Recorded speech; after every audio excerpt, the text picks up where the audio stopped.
Hi friends, இது Friday morning. இன்றைக்கி morning எடுத்தது இப்போ வந்து உங்களுக்கு போஸ்ட் பண்ணுறேன்.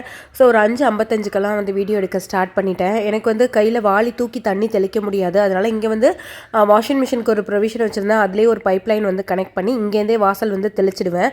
அது ஓரளவுக்கு தண்ணியெல்லாம் செட்டில் ஆகிறதுக்குள்ளே நான் கிச்சனில் ஏதாவது குக்கரில் வைக்க வேண்டியது அந்த வேலையெல்லாம் வந்து முடிச்சுட்டு கீழே போய் கூட்டி கோலம் போடுவேன். இல்லை காலையில் கொஞ்சம் லேட்டாக எழுந்திரிச்சிட்டேன் அப்படின்னாக்கா பாப்பாவும் ஹஸ்பண்டும் போனதுக்கப்புறமா நான் கூட்டிகிட்டு மட்டும் கோலம் வந்து போடுவேன். காலையில் இன்றைக்கி குருமா குழம்பு வைக்கலாம் அப்படின்னு சொல்லி வந்து பிளான் பண்ணியிருந்தேன். நேற்று நைட்டில் வந்து ரொம்ப ஃபீவராக இருந்தது, ப்ளஸ் வந்து பாடி ரொம்ப பெயினாக இருந்தது. அதனால தான் இன்றைக்கி காலையில் ஒரு 5:45க்கெல்லாம் எந்திரிச்சு குளிச்சுட்டு தான் கீழேயே வந்து இறங்கினேன். சரி, நம்ம ஒரு நாள் குளித்து பார்க்கலாம் எப்படி இருக்குது அப்படின்னு சொல்லிட்டு நல்லா ஹாட் வாட்ரு கொதிக்க வச்சு நல்லா குளிச்சுட்டு கீழே இறங்கினதுக்கப்புறமா கொஞ்சம் ஃப்ரெஷ்ஷான மாதிரி இருந்தது. ஓகே, ஒரு டீ எல்லாம் வந்து மேபி போட்டு குடித்தா கொஞ்சம் அந்த நோஸ் பிளாக்லாம் வந்து செட்டில் ஆகும் அப்படின்னு சொல்லி தோணுது. அதனால் சமைச்சு முடிச்சுட்டு பக்கத்துலேயே வந்து பாலும் வச்சுட்டேன். பாலை வச்சு டீ வந்து கொஞ்சம் ரிலாக்ஸாக உட்காந்து குடிக்கலாம். ஏன்னா எப்போது 2 பேரும் கிளம்பி போனதுக்கப்புறம் தான் குடிப்பேன். இன்றைக்கி கொஞ்சம் டைம் இருக்கிறதுனால காலையிலே குடிச்சிடலாம் அப்படின்னு சொல்லி சமையல் வேலையை முடிச்சுட்டேன். குருமா குழம்பு வச்சுட்டோம் அப்படின்னாக்கா திரும்ப நம்ம கிச்சனில் நிற்க வேண்டிய அவசியம் இல்லை.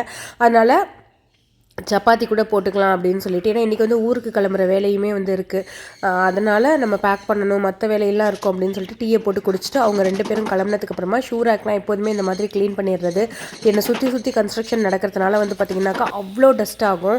இன்றைக்கி தான் கார் இல்லாமல் கார் பார்க்கிங் கொஞ்சம் ஃப்ரீயாக இருக்குது. அதனால் கார் பார்க்கிங்கை ஒரு இடத்த மட்டும் ஃப்ரைடே கழுவக்கூடாது அப்படின்னு சொல்லுவாங்க. பட் ஒரு இடத்த மட்டும் ஒரு மாதிரி தண்ணி கரை மாதிரி இருந்தது. அந்த இடத்துல மட்டும் தண்ணியை ஊற்றிட்டு இந்த களை எடுக்கிறதுன்னு சொல்லுவாங்கள்ல, அந்த எக்ஸ்ட்ரா இருக்கிற அந்த பூண்டு பல் அந்த மாதிரி இருக்கெல்லாம் கூட்டி வாரி அள்ளி கொட்டிட்டு இந்த ஃபோயரில் இந்த எசென்ஷியல் ஆயில் போட்டுட்டு கொஞ்சம் அந்த உருளியில் வந்து பூவெல்லாம் அரேஞ்ச் பண்ணிடலாம்.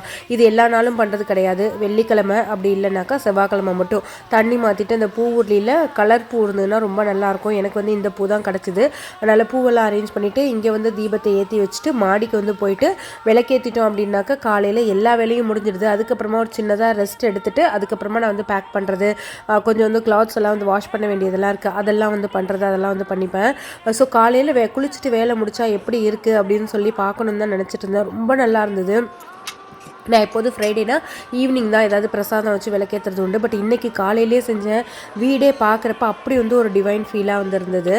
மிச்சம் இருக்கிற நேரத்தில் நம்ம எடிட்டிங் வேலை பார்த்துக்கலாம், நம்மளை பர்சனல் கேர் பண்ணிக்கலாம், ஏதாவது ஆர்கனைசிங் ஒர்க் பண்ணலாம், இல்லை ஷாப்பிங் பண்ணுறதுக்கு என்ன ப்ராடக்ட் ரிவ்யூ பண்ணலாம் அப்படின்னு சொல்லிட்டு என்னோடய யூடியூப் ரிலேட்டடாக நிறைய விஷயங்களை வந்து பார்த்து நம்ம பண்ணலாம்.